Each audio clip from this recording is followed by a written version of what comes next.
Some of the sets that we weren't able to get to what we were asking from an offensive end, because there are times when the guys want to go ahead and do it how they want to do it, or they see something that how the defender is playing, they feel that this is the best way how to run a set. Hello, everybody. Happy Monday. That was Michigan basketball coach Juwan Howard on the last few minutes of the game on Saturday night. Didn't go Michigan's way. Thanks to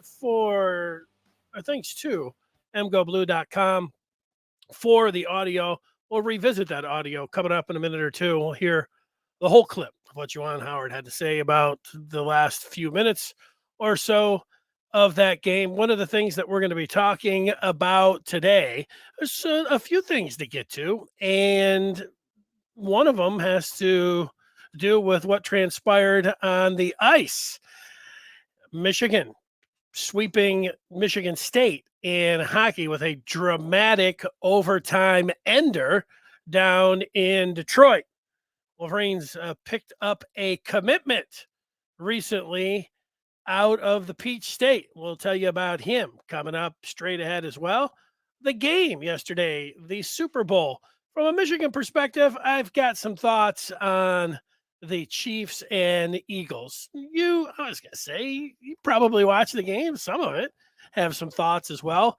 I'll ask you a question about the Super Bowl and just what stood out to you. But we'll start with that basketball game. You heard Juwan Howard there at the outset. Michigan falling to Indiana, and might have ruined your Saturday. Hopefully it didn't ruin your Saturday. Michigan losing by a point. It was a really good game up to the end.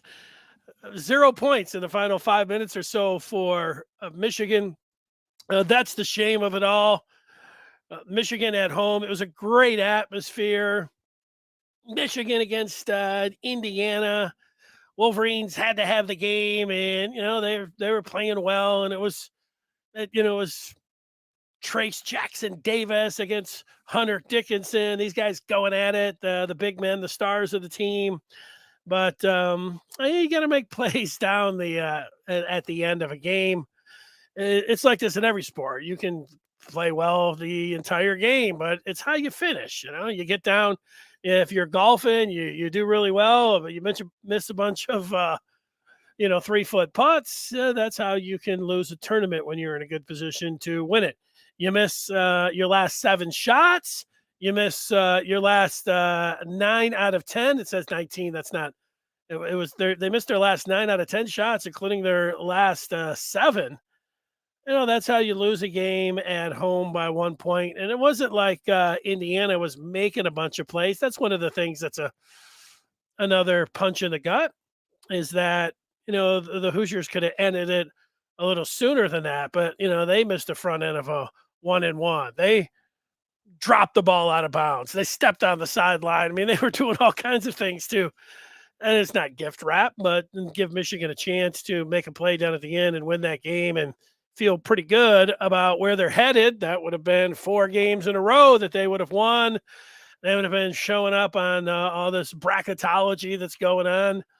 And instead, they are now looking at their odds get really long. They were already pretty long, but they're longer now, as you might expect. Michigan stays on that 14-win total. And they just have 6 games left in the regular season, and 4 of those games are on the road, including tomorrow up in Wisconsin. And then they have 2 home games, Michigan State and Wisconsin. They're going to need to win 4 of these games. We'll say it again. You always have a last chance in basketball. And the last chance, they could lose all of these games, and then they could head to Chicago, and they could win the Big Ten tournament, and then they could get into the NCAA tournament. And if they won 2 games, we'd be saying what a successful season that they had. But, you also take a look at it and say, well, what's likely?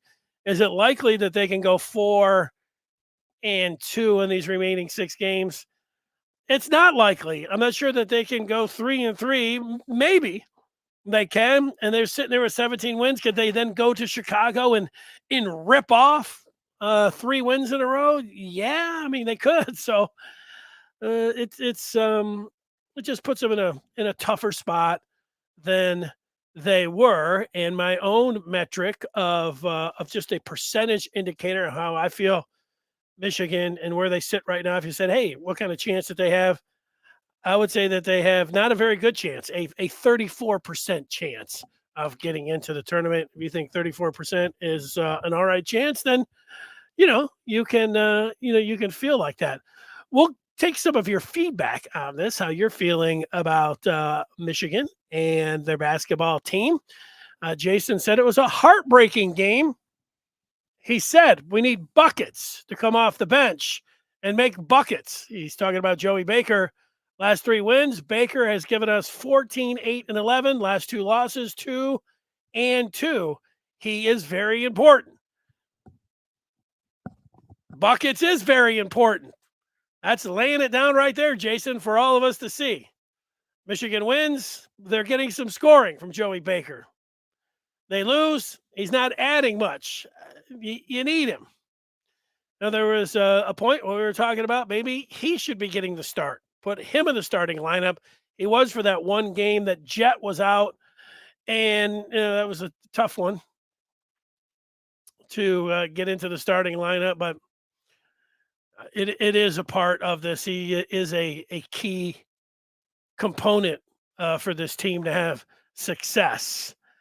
They have a spot in their starting lineup, their 5th spot, where whether it was going to be Baker, whether it was going to be Terrence Williams, who has started every game this year there for Michigan, and some people even suggesting Will Cheddar for a minute or for a time that he could go in there. At this point, you hear Juwan Howard talking about the players not listening or running their own plays. I'm going to play the audio back. It's not encouraging audio if you're a Michigan basketball fan. What I took out of this is Juwan saying, how could the players, why was there a 5-minute drought? Why did they miss 9 out of 10 shots? I don't know if that was the exact question, but it was about the late game execution. And Juwan says they were just doing whatever they wanted, basically is what he said. Michigan is doing whatever they want late in the game, not encouraging. Here's Juwan on mgoblue.com after the game. Some of the sets that we weren't able to get to what we were asking from an offensive end, because there are times when the guys want to go ahead and do it how they want to do it, or they see something that how the defender is playing, they feel that this is the best way how to run a set, and overall you just got to trust. You also have to trust what is being asked, and then also apply. And that's where I think we got into trouble down the stretch, where we wasn't able to get to the offense that was called. But that's the learning process that our players have to get better with. The players didn't listen to what was being drawn up and what was being asked of them. They did what they wanted. Not a good sign for this team in this point of the season. Sometimes that is referred to as hero ball, guys trying to do it themselves, but what's Juwan to do? It's not like he's got a lot of options on the bench. It's just disappointing to hear that. Well, what were the plays that were called? Well, whatever they were, the players wanted to do what they wanted to do. And that sounds like a little bit of a mess to me. So that's it. We'll get to some, if anybody else has anything to say on the basketball team. Antoine does. He says Howard needs to actually coach. How about running some set plays and stop the Y pickup game? Do something other than kick it down to Dickerson and stand around. Well, Antoine, he said that the players just were doing what they wanted. So it's not a great soundbite for Juwan Howard, for the players, for Michigan basketball at this point. The Gladiator says that's a poor excuse from Juwan. I thought he would do better than that as a leader and a coach. there it is. So, well, that's where I'm at. I see people are talking about hockey and they're talking about the football game last night. I want to hear from you on hockey. It was a dramatic weekend for Michigan. They sweep Michigan State, and I love this picture. This is from the Little Caesars Arena on Saturday night with just barely any time to spare. Luke Hughes beats the buzzer in overtime, and Michigan wins its sixth straight duel in the D, Iron D, if they don't call it the duel in the D anymore. It's a great picture because Hughes scores.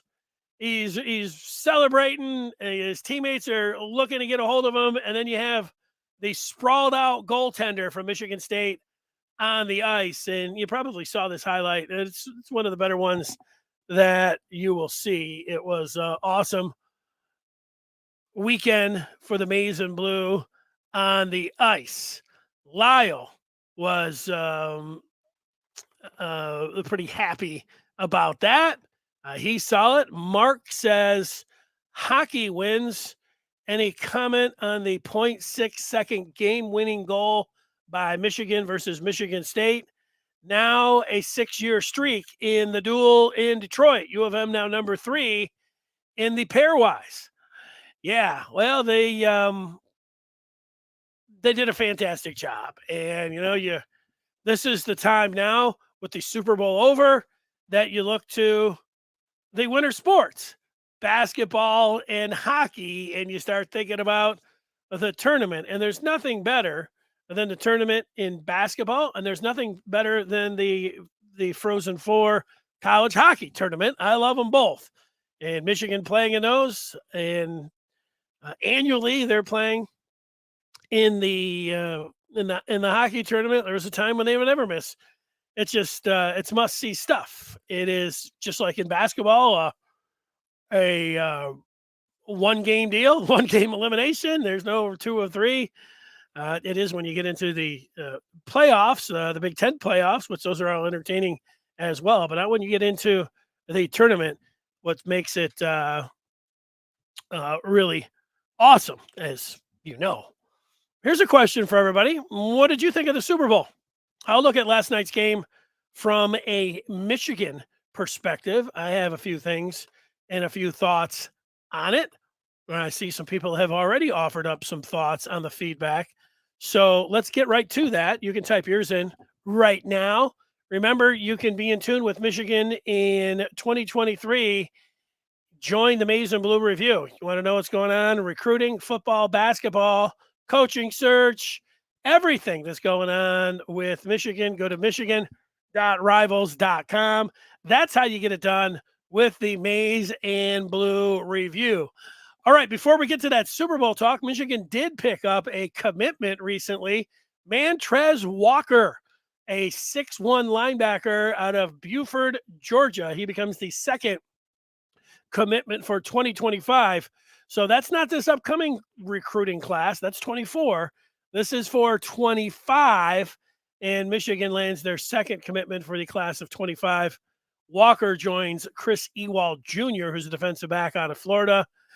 They don't have a ranking right now for Mantrez Walker, but when you look at the schools that were in the running for his services, say, this sounds like a 4-star to me. We'll see.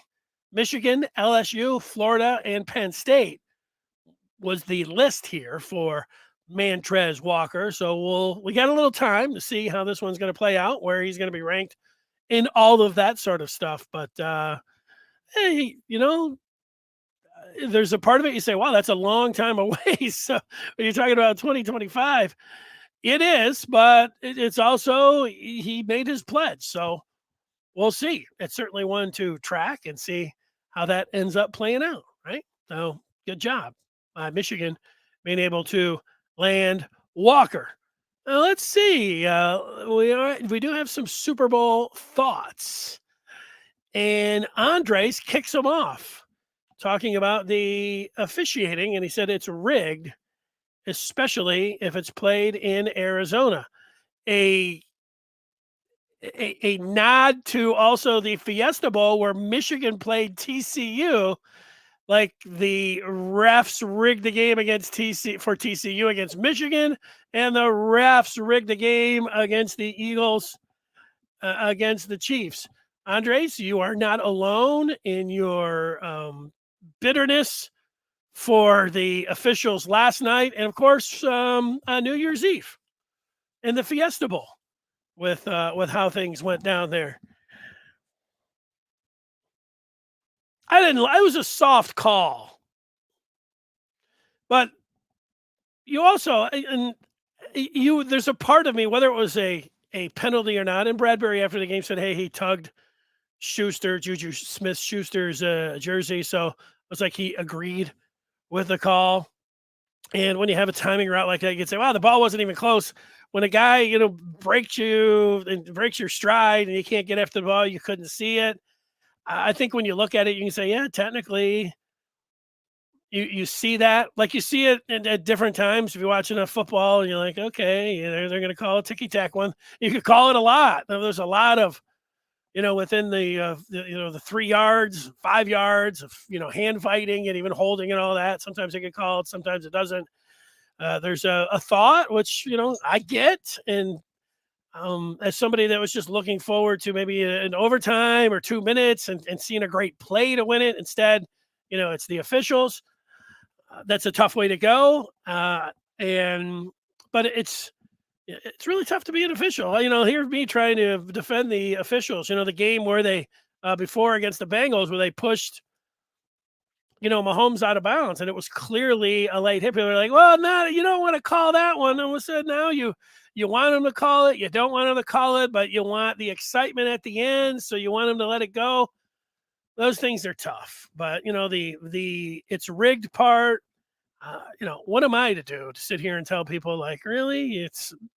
Most people focus on the officials when it's your team. You think you are getting screwed. It doesn't matter who you are, what you're, if it's your team, you think the officials are out to get you. And you really can't change people's mind, even if you tell them like, that's what everybody else across the country thinks when their team loses too. People don't want to hear it. They think that they're getting a call from upstairs or that they're getting paid, whatever, so what am I to do, and there are bad calls. Does it ruin a game for you? Will you stop watching sports? Is it something like I'm never going to gamble again? I don't know. Like all of those things. The thing you get so upset about it with Michigan and Ohio State back in 2016. The JT Barrett call, that you do what Michigan did the last 2 years and you take it out of the officials' hands. Now, the Eagles, who had a great defensive line, they had the most sacks in the NFL. They had the 3rd most sacks ever in NFL history. They didn't sack Patrick Mahomes, and they didn't stop him at all in the second half. And their special teams gave up the biggest play of the game to Tony, who ended up getting a punt return and damn near scored. Those are some of the things I would look at if I was a Philly fan. But, the call that it ends up really, giving KC the game, it's tough. So I understand, Andres, a lot of people are right with you in how they feel about things. Lyle is saying happy retirement for Chad Henne. Did he make that decision? Well, he goes out on top. Congratulations also to former Wolverine Frank Clark.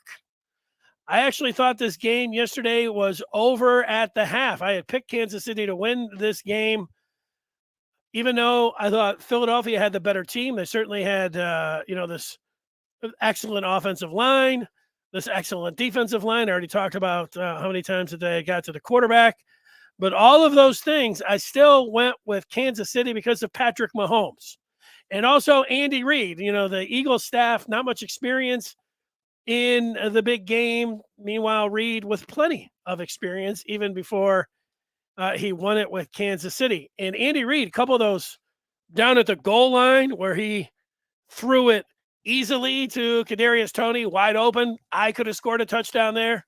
To the other one that was basically Sky Moore I could have scored a touchdown with that play call. Great design, and I know Michigan.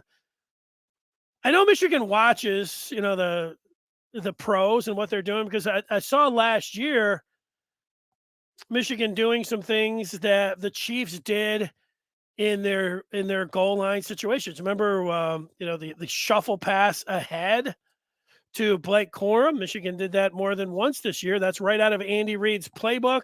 You saw that. Of course, the Philly special. I hate to say it. I mean, when the Eagles won the Super Bowl a few years ago against the Patriots. That's when the Philly special was adopted, and some teams used it after that. And obviously, Michigan tried to use it against TCU on that. I was going to say on that same field. It wasn't the exact same grass, although it was slip and sliding, similar, to New Year's Eve. But in that same stadium, Michigan trying the Philly special, and those guys will look at Andy Reid and the way that he's calling the offense along with Bieniemy. They had some excellent plays down there in the red zone to get their guys wide open, and made it look so easy for Patrick Mahomes. They'll look at some of that. I also think that, speaking of the red zone, I know that Jim Harbaugh was watching that game last night, and you wonder at what point he texts Sharon Moore and says, "Rugby, a goal line package." Are we thinking about that? Because the Eagles in the short yardage situation with Jalen Hurts in the rugby scrum is automatic. They've been doing it all year long, ever since they've allowed the bush push. Teams. Some teams will go to it, but no team lines it up like the Eagles and gets everybody packed in there tight, and then is able to execute it. Now, it's not as easy as just doing that. The Eagles have a Hall of Fame center in Kelsey, so having a great center is going to help you. Jalen Hurts, I remember when he was at Alabama as a freshman. They have a video. It's probably online. I didn't look it up, but I remember it. They had him squatting more than the offensive line as a freshman quarterback. And everybody was like, wow, this guy's just strong. Like he had all these plates on both sides. And here he is, this quarterback. I don't think that there's a stronger quarterback in the history of the NFL than Jalen Hurts. They really didn't lift a whole lot of weights in the 21st century. This is kind of a new thing.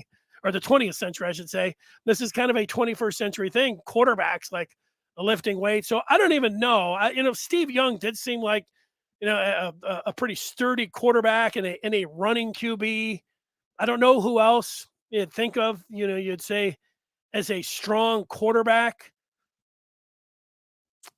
The Vikings had a QB. He was big and his legs were giant, like Dante Culpepper. He seemed like he was pretty strong, but he was also big. Hurts is compact. I don't know if there's I don't think there's a stronger quarterback ever to play the position. So you've got that and a Hall of Fame center. Those are two things so every team, goes up there.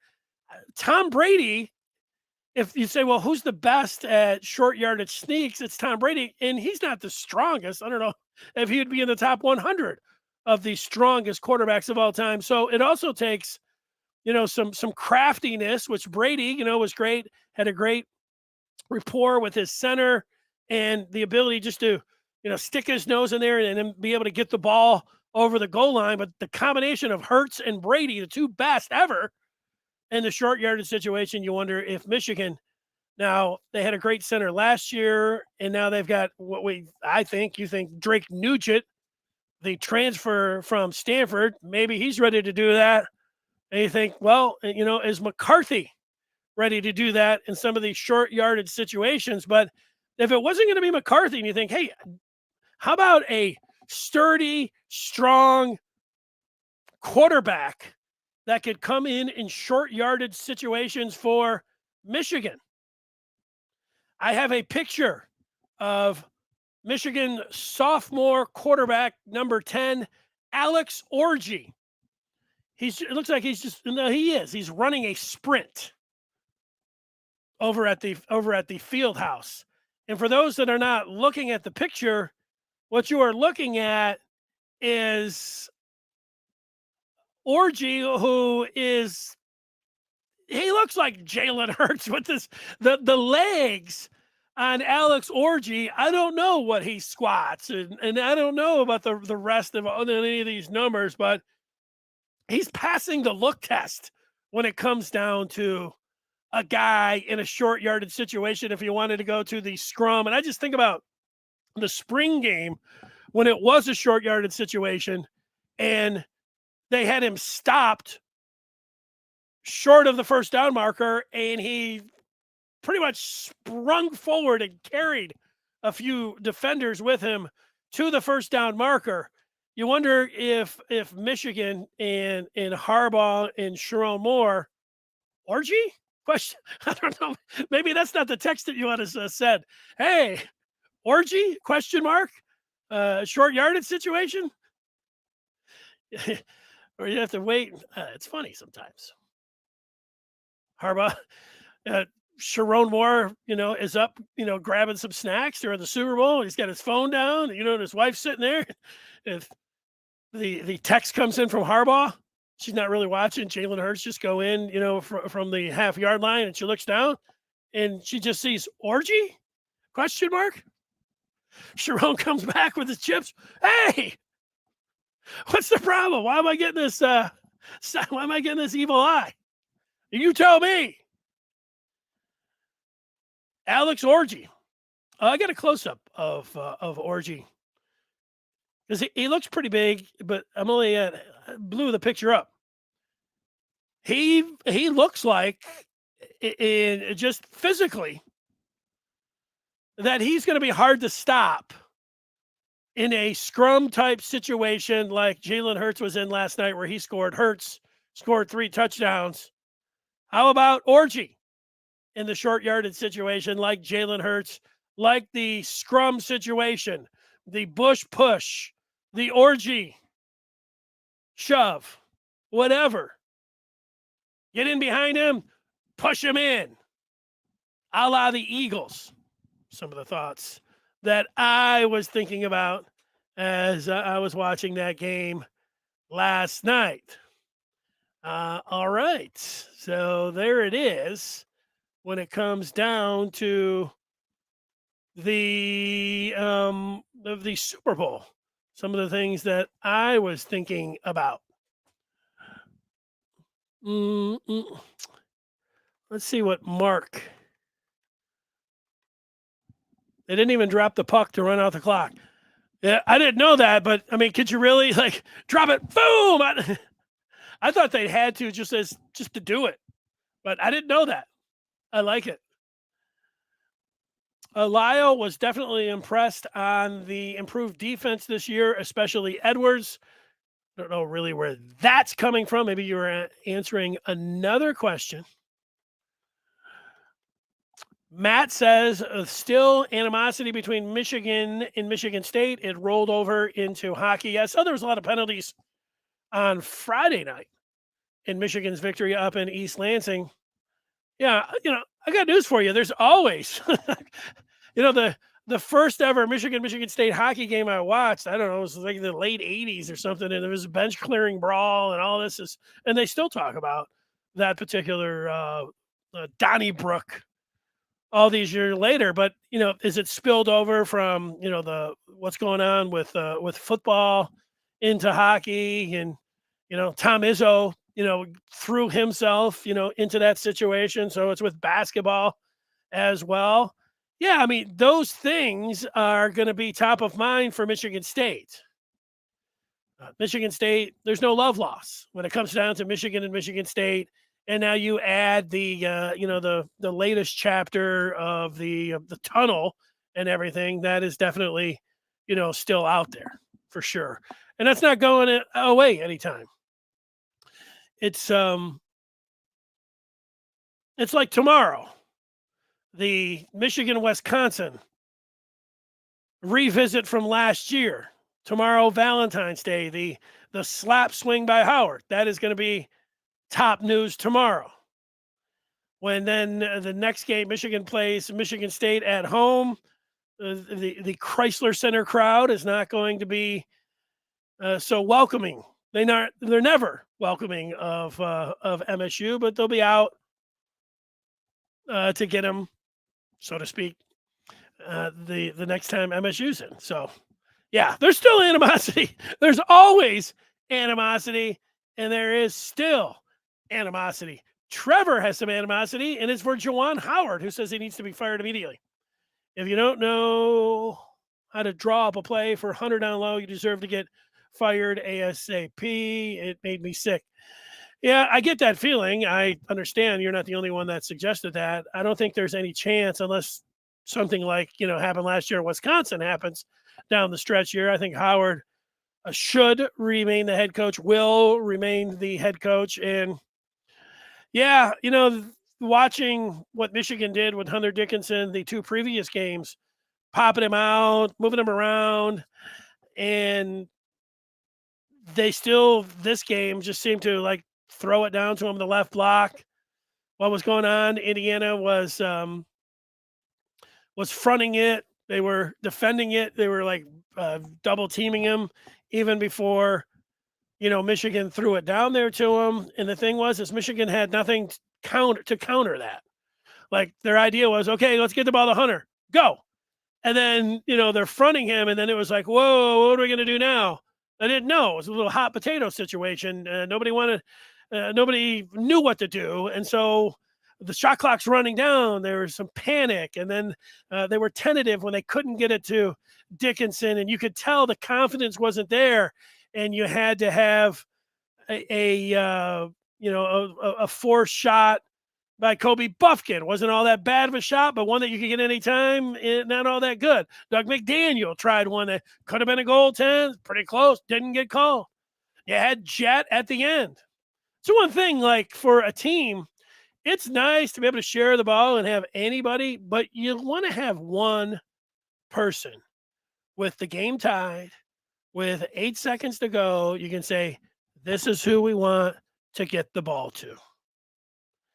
It's like Hoosiers.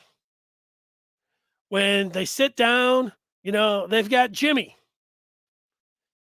And the one time, Gene Hackman was like, we're going to go away from Jimmy now. We're going to get over there. And what did Jimmy do there? The whole team was deflated. Everybody's like, oh. And then Jimmy looked up and said, I'll make it. And then they're like, all right, run it over to Jimmy. And he hit it. Michigan doesn't have that. And if Jimmy is Hunter, you can't just throw the ball into Hunter and, you've got to find a way to get him the ball. And the one time they did, Hunter didn't do anything. He kicked it back out. And then after that, it was Kobe time. Then it was Doug McDaniel time. Then it was Jet Howard time. It was bad, Trevor. Gladiator did not like the interference call that played into the KC win and spoiled an otherwise good Super Bowl game. Yep, I hear what you're saying. A lot of people agree with you on that. I thought it was a soft call. I would not have, but I'm not going to be overly critical of the refs, either that one or the one that they threw, just because we were really enjoying the game. And then they make a call that they see that they're in position for. They think it's, did you want them swallow the whistle because we want to make it an exciting game? Then it would be criticized the other way. So, you can't win if you're there for the fans. But I'm not sitting around. My job of defending the officials and everything else, it doesn't happen. I think that it evens out. Michigan was a recipient of an even more blatant not a call that they were able to win a championship in a title game. I'm reminded all the time about it because I have a friend who is a Seton Hall basketball fan. And every time I see him, which is not all that often, but he always says, Ramil was not fouled. And, I was like, okay, what I remember is it was, kind of a touch foul at the end. I looked it up today, and I'm going to play this for you. This goes back to 1989, the NCAA championship game, Michigan and Seton Hall. I have the video up on the screen. Michigan is down 1 point with 10 seconds to go. What is going to happen is Ramil Robinson dribbles the ball up, and he is going to get fouled.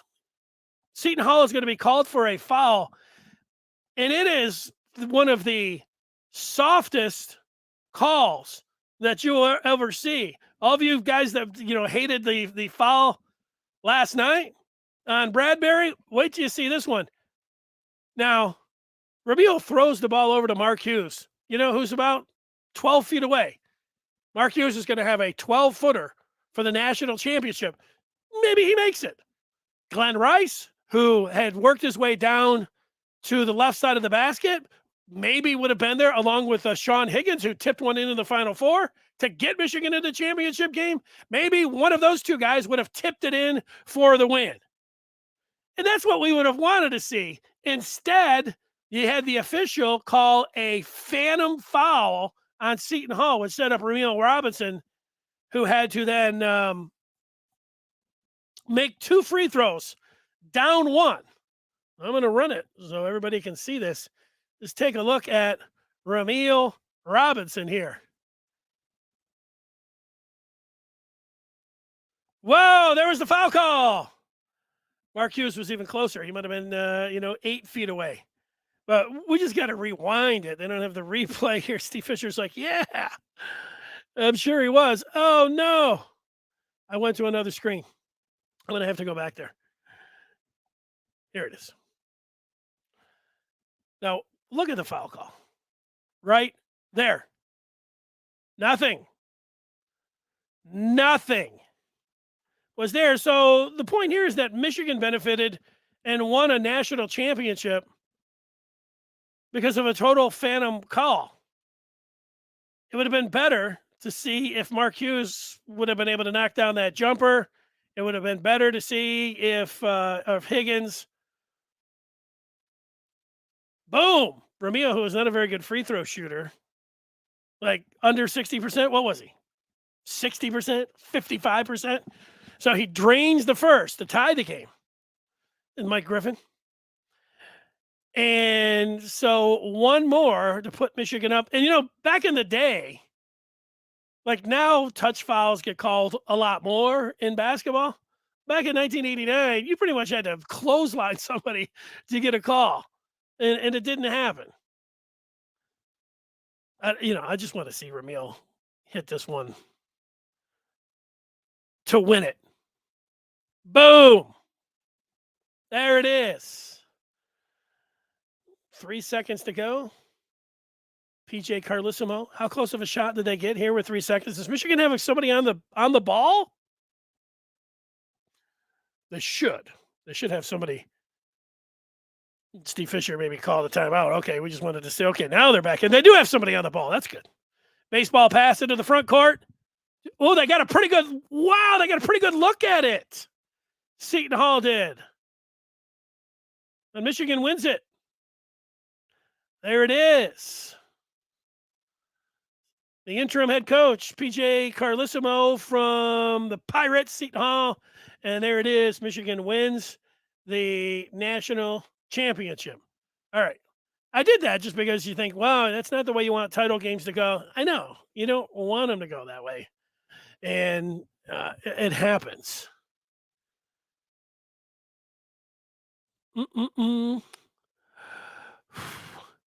Jason liked the Chris Stapleton national anthem. I did too. I thought it was very good. But Jason says he thinks Whitney Houston's is the best ever I've seen. But Chris was a very, very close second. Yeah, Whitney Houston, because, of when it happened, 1991. Bills, Giants, and the United States had just got involved and had some, was it Kuwait, Iraq, Kuwait, I think. And had just, sent the planes in there. So everybody's patriotism was at an all-time high. And then Houston came out there and belted it out. She did a great job. I don't know if you can I don't know if we have quite the patriotism that we did back in 91. For a couple months after 9/11, there was a lot of that. Andre saying if Michigan can retain Walker and Ewald, that would be huge. Getting busy in the South. Yeah, that's a long time to go, but they got him right now. So we'll see. The coach is talking about Bob Knight. He's going back. He says when the general used to coach, if you didn't run the set right or pass the ball, regardless, if you hit the shot, he was pulling you out. Yeah. That's true from the general. Mark says the transition from Berenson was excellent. He's talking about the hockey team. He's also mentioning the women's gymnastics getting a natty and delivering top performance of the season to qualify for them to win. Best score in the final. Best against the best. Yeah. Yeah. There's a lot of people and a lot of Michigan fans, like Michigan in Olympic sports, and they used to call it the Sears. Did they call it the Sears Cup? I don't know. They just call it the Cup now for all sports. Michigan is trying to get there. It's usually Michigan and Stanford, right? Or what's going on there? That's big for a lot of Michigan fans. Trevor talking about the field being a joke. Here's Mark going back to the TCU game. TCU could have been wearing green, as awful as Michigan played when it really mattered. The shocker was there was still a chance to win, even with all the disasters. Lyle said super suspicious that let him play all night. Yeah, I'd say, I guess, anything that happens with the officials or a call or a non-call, they're going to get skewered. So that's part of it.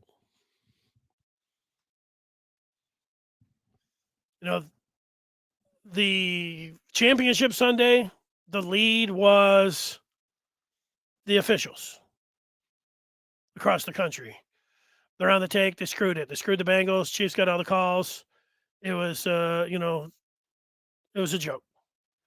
Super Bowl, the lead, and you could say it's Mahomes, but a lot of people like you, Lyle, going to the call, it was 35-35, and it was set up. That's where we're at. And what do you want me to say?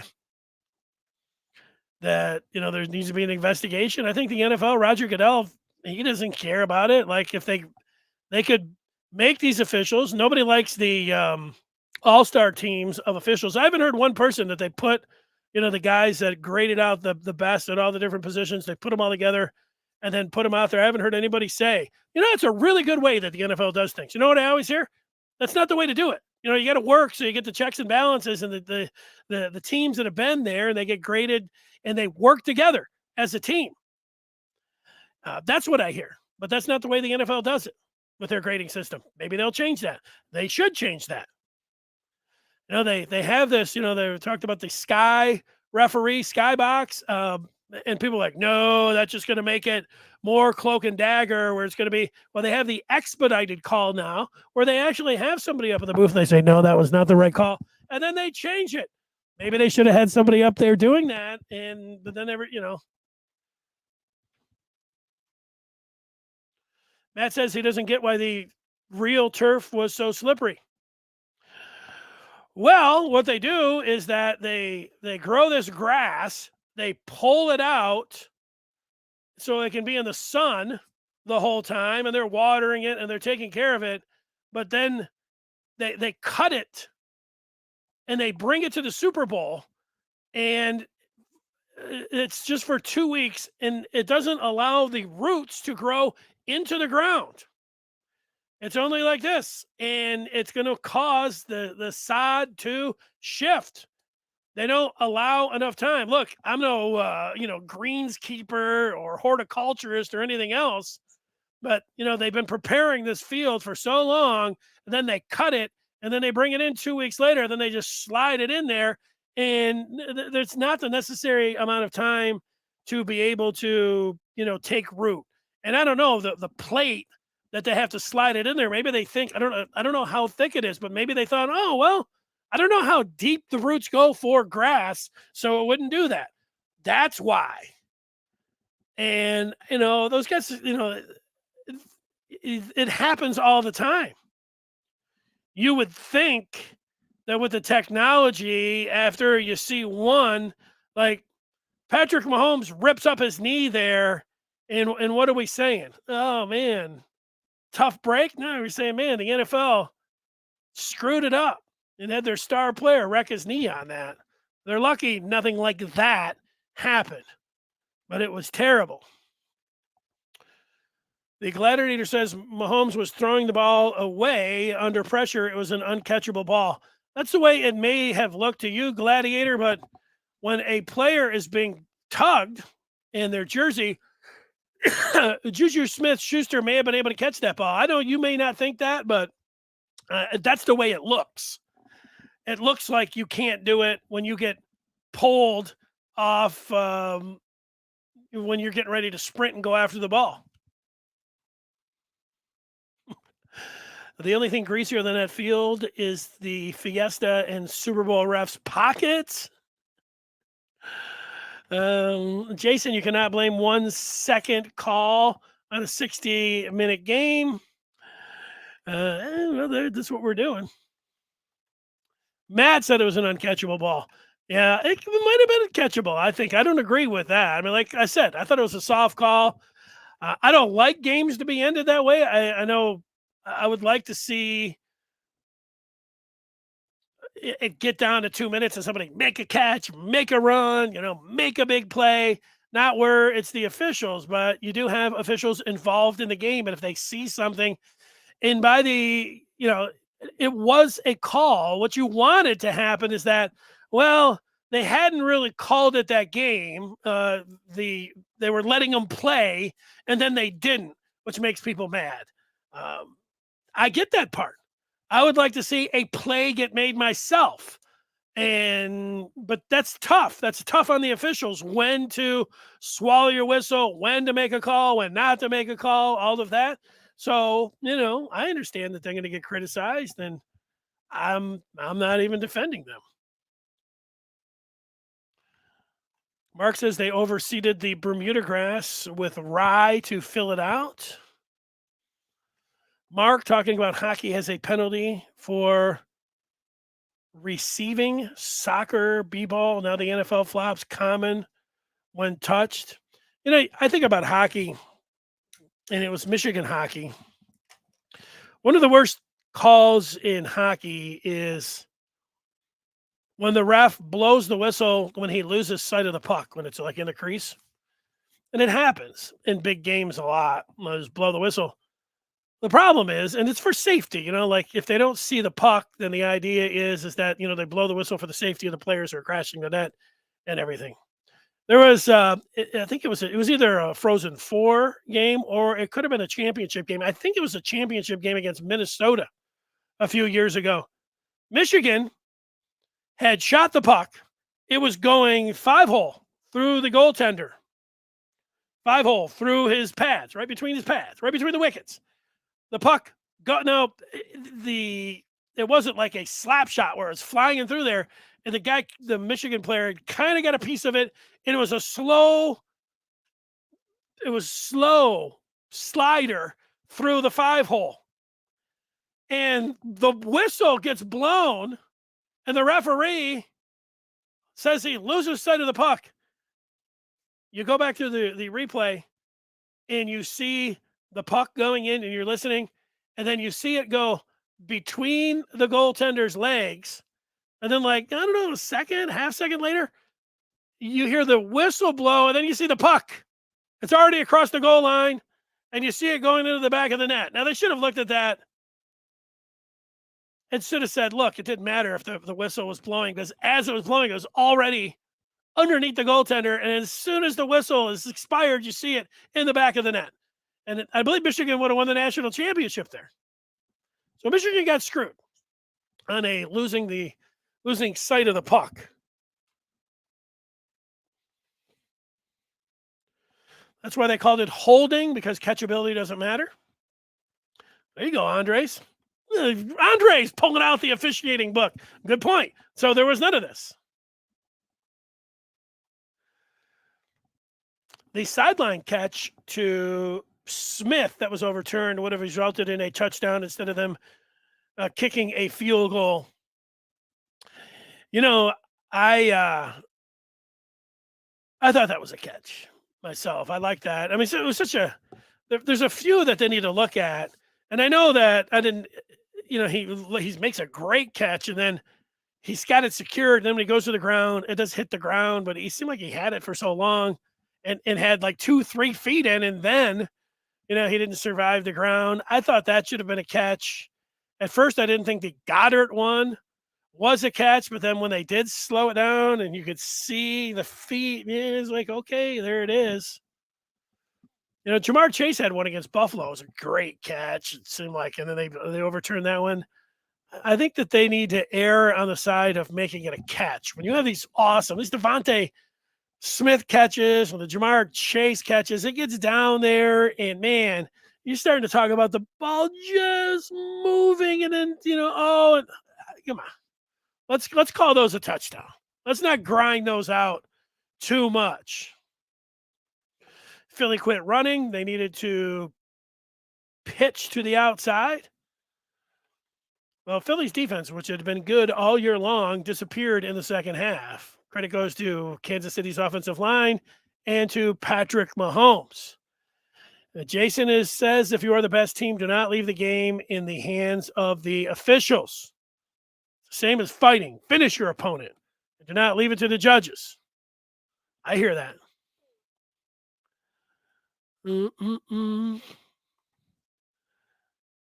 Plainly a near ideal career. Best job in sports. Who? Oh, Henny. Oh, C. Henny. I was like, who's Chenny? Sometimes I see things. Chad Henne had nearly the ideal career, best job in sports. Yeah, being a clipboard Jesus that Henne was is nice. I mean, you go through all the practices and everything else, but you never play, barely. I mean, Henne, the 2 Super Bowls, ironically, they needed him. They needed him 2 years ago, 4 years ago, whatever it was. They won 2 and 4, so he had to come in and complete the big third down in the divisional round a few years ago, and then this year they needed him on a long drive, and so he was able to come in there. Ideal that he doesn't have to go through the abuse and still gets paid, I think is what you're saying. Ideal. For me, the ideal career is actually being the star, and being out there and being able to play. But I get what you're saying. It's not bad. Hurts outplayed the media darling Mahomes minus the fumble. Hurts played a great game. Hurts is an outstanding football player. Here's the problem is that while it is quarterbacks and, Hurts, if he continues to play and wins the Super Bowl and puts up record after record, he will become what you call a media darling because Mahomes is the best quarterback in the league right now. So when you're the undisputed best player in the league and you have been for 5 years, yes, a lot of people are going to like you and you are going to call him, like you are, a media darling. So what you also need in a team game is Hurts needed his special teams to get Kadarius Toney on the ground and not allow him to have that huge punt return. He could have helped if his punter didn't kick such a line drive that was so returnable to Kadarius Toney. Also, his vaunted defense, which is one of the greatest sack machines ever, couldn't get a hand on the media darling. That had nothing to do with the media. And I'll tell you about the media darling in Patrick Mahomes. Last year, they let the cheetah go to Miami. And I thought that was a mistake. If you look at this year, Tennessee, you look at the 2 number 1 seeds last year. Tennessee. They traded A.J. Brown to the Eagles, and then they drafted some dude out of Arkansas, Treylon Burks. Tennessee didn't make the playoffs this year, and Burks didn't do much. The number one seed in the NFC last year was the Green Bay Packers. They didn't make the playoffs. They traded away, or they let walk. They didn't pay him his money. Devontae Adams, one of the great wide receivers in the game. And they drafted in the second round Christian Watson out of North Dakota State, who did fine in the last 8 games, but the Green Bay Packers didn't make the playoffs, let alone be the number one seed. Mahomes loses Tyreek Hill, leads the NFL in passing yards, touchdowns. He was the MVP, and he led Kansas City to the number one seed after he lost to Cheetah.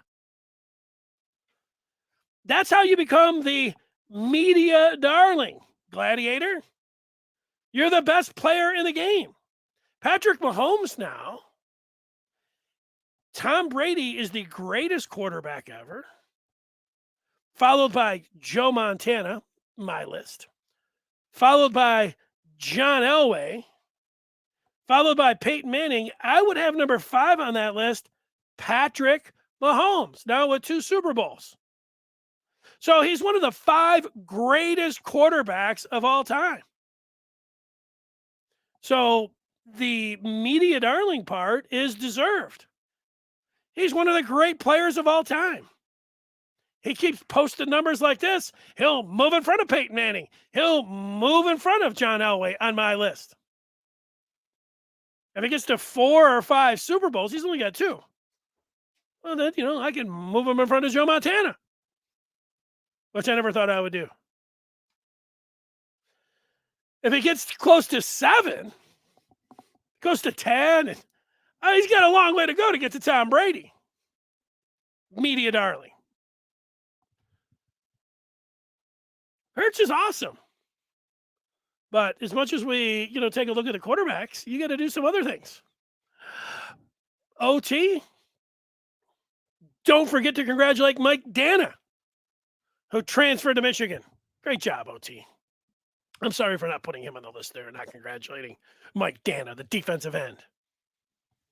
Thanks for having my back. Andres did not like it was a lack of objectivity. Well, we could sit here and do this all day. The Eagles took the high road after the game. All right. The coach says he doesn't know why Michigan doesn't use Orji in the goal line package. He's like having another running back just sitting there on the bench. I'm telling you, Harbaugh was watching that last night. I'm just sending that group chat out. Orji? Question mark? Guys were like sliding their phones, turning them over. Yeah.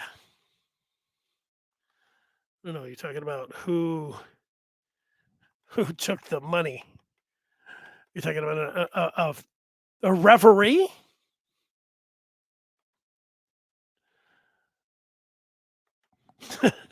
Using Orji on the goal line is too innovative? I don't know, man. I think that we might see it. I think when you have a great quarterback, you don't like to take him off the field, and you got a great one. Look at what JJ was able to do down in the red zone against Ohio State, for instance, this year.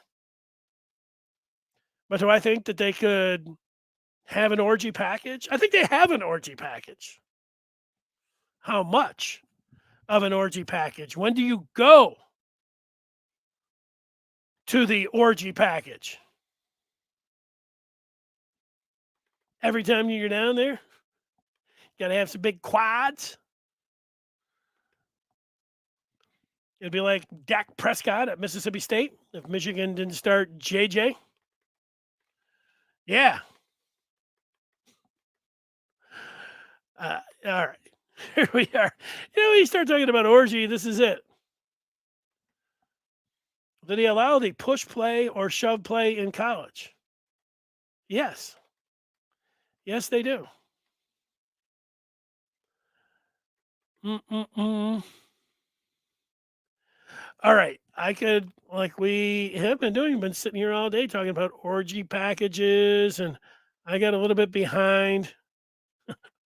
OT says everybody but Dennis said it was a bad call. I said it was a soft call. I didn't really like the call, but I'm not going to kill the officials on it. And we're going to kill the officials on calling a penalty. It's the same thing as last week. You know how many people are like, yeah, that was a penalty, but not in that situation. So not only do you want the officials to make the correct call, you want them when it gets down to the end of the game not to make the right call because you want to let the players decide it. That's a tough standard. Just know that. I don't take up for the officials because I don't think that the NCAA and I don't think Roger Goodell and the NFL that they put enough money into it to try to eliminate that doubt, making these guys full time and working all year long on trying to do better and clean it up with the officials. I think Goodell takes the stance of, people get over it. They're human. They're going to be bad calls, which is true.